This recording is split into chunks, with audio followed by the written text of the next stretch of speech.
Today I start another trip to the east. The car is already almost loaded and I'm moving to the bakery. From the bakery we cook today the cereal breads, cakes, croissants and some other products that I plan to bring today to Donbass, to the Donetsk region, to the soldiers from Brovary, from our town, which are serving there. So please pray for the trip. It's a long trip, a lot of snow, and I plan to stay there overnight and then return back. I'm on the ring road of Kharkiv. It's just 30 kilometers behind me, the Russian border, and these are fortifications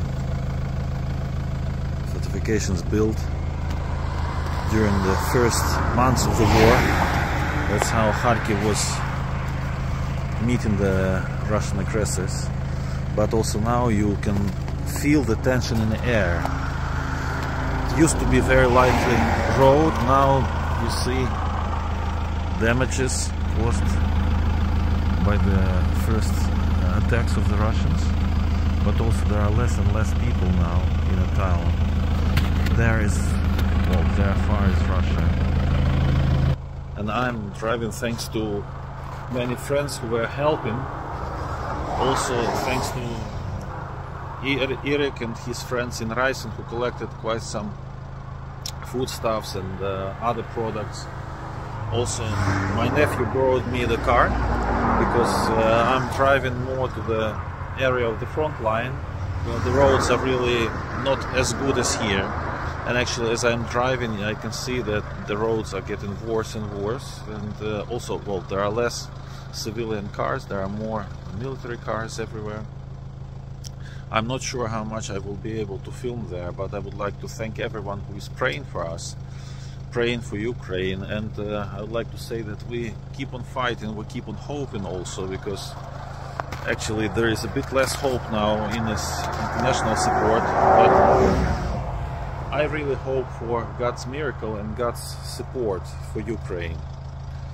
But also there is big needs, and people need encouragement, and that's actually my main reason to go, just to encourage people to support and to express our love and respect to those who are fighting now for our possibility to sit at home in a warm homes and to sit with our children.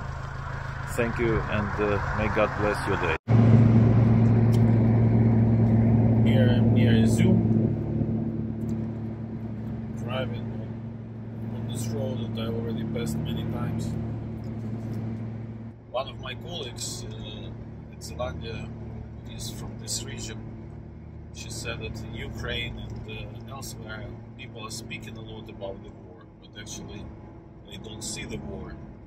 And here you can see it much more. You can see it from lines of cars, military cars driving to and from, tanks coming in and out for operations.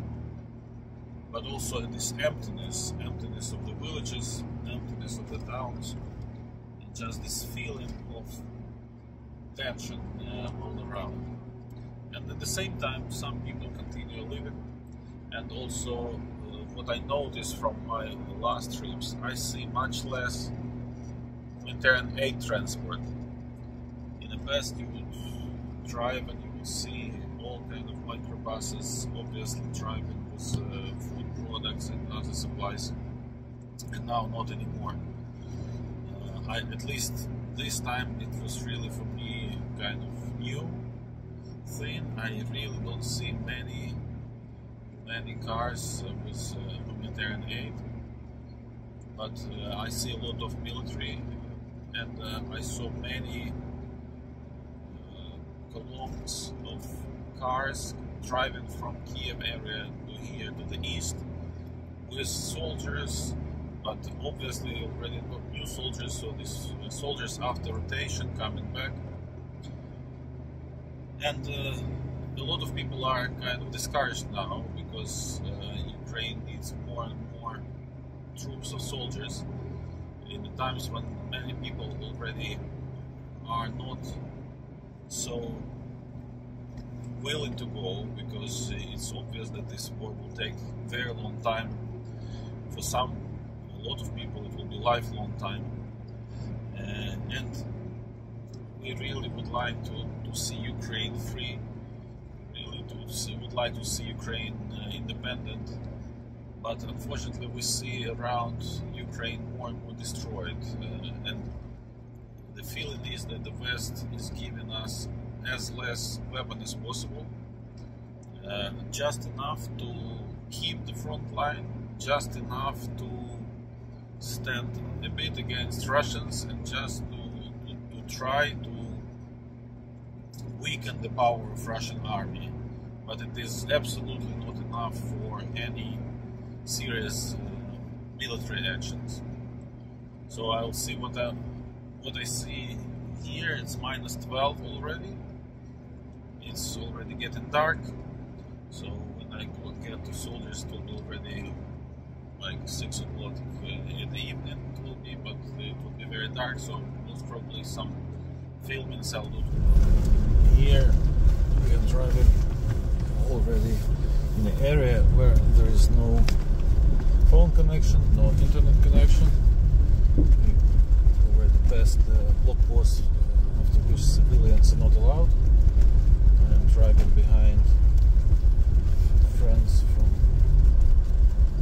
our military, and I want to bring them actually just a bit of encouragement, words of support. Well, of course, I bring bread, I bring some sausages, I bring warm socks from the church people, I bring some honey and some other supplies, but the main mission is actually just to come to say that we back there in our civilian life remember and value what they're doing, just to be near soldiers, just to stay with them overnight, and also to understand what is the mood, to hear how they feel, to see what are the real needs here. We probably can help more, because in this area they are keeping positions already quite long. They don't allow Russians to go further into Ukrainian lands. And these are very important positions. And I really hope that Ukrainian army will get also enough military support to have all the tools to protect our land and actually to get back what was stolen by Russians already since 2014. So thank you very much to everyone who is supporting this trip and supporting us and praying. God bless you, and may you have a peaceful life. We are driving here in the village. I see that this village was also quite damaged, and interesting to see here. You don't see it on the video, but I see smoke coming from some houses, but there is absolutely no light in the houses, because the drones are still flying over, and if they see light in the night, then there is danger of attack. But I will stop filming just not to disclose any real location of soldiers. Short reflection on the last night and the visit to the positions of our soldiers near the front line in Donbass. I had a great night. We had till very late. We had very good discussions, just speaking about all kind of things, family, the way this war can go, about the victory. Then we went to sleep, and in the morning there was I heard quite a lot of artillery, but I felt much more safe than sometimes I feel at home, with all the dangers around, with everything what is happening. This morning we were having breakfast, and we heard that just last night 1 soldier died and 3 were wounded from this division. They were hit by the Russian missile. But when I was staying here, and even now, I felt much more safe than sometimes I feel at home, because I had next to me, I had people who are really ready to sacrifice. I saw them and we spoke till late. I hear how they are speaking, and now there is quite a lot of discouragement in Ukraine at the back line. But here at the front, I saw inspiration, I saw enthusiasm, I saw readiness to sacrifice. And then I thought, like, I feel safe near this man, near these friends of me, near these people, but sometimes I just forget. I forget that actually there is always next to me someone who not only was ready to sacrifice, but actually did it, and he proved it was his own death. And this thought was for me kind of striking, because it's not that God was changing. He was always around me, he was always with me, but it was not always that I felt it and I understood it and I reminded it and believed it. And this thought actually helped me, this feeling of safetyness next to my friends soldiers actually gave me another inspiration, encouragement to remind about Jesus, who sacrificed himself, and Bible says that he's always near us and he's ready to help.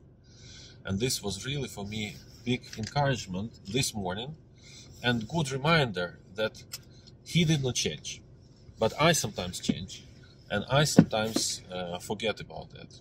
So this is just a reminder and inspiration, but also thanks to everyone. Here I still have at the back some soups, some food stuffs. Most of things I already left here, but I go to meet one more group of soldiers. I'll bring also sausages and soups and other things to them. And I would like to thank everyone who was praying and is praying for me, and also for the ministry we try to take, but also pray for Ukraine, and pray for those men who are ready to sacrifice, who are ready to work. And in these conditions, well, I'm just filming a part of field, but actually we are in a village which was also heavily attacked. And now there is no electricity here, no gas, no phone connection, but people live here to protect. The front line is just behind those hills here. It's like 20 kilometers from here. And people are staying, people are keeping the line, people are keeping also the... and actually are physically dying for those who are behind us, who are staying at home safe, not only in Ukraine, but in the rest of the Europe and also in the rest of the world. So thank you, and may God bless this day. We are now in the positions of Ukrainian army. Soups, sausages, hygiene items. So we thank you very much for your continuous support. I don't know if you hear artillery at the background. We are very close to the front line. So thank you very much. Thank you very much. Morning, Eric. I wanted to show you that soups and Unexposed, and also, well, we brought some cakes and bread, arrived to the destination.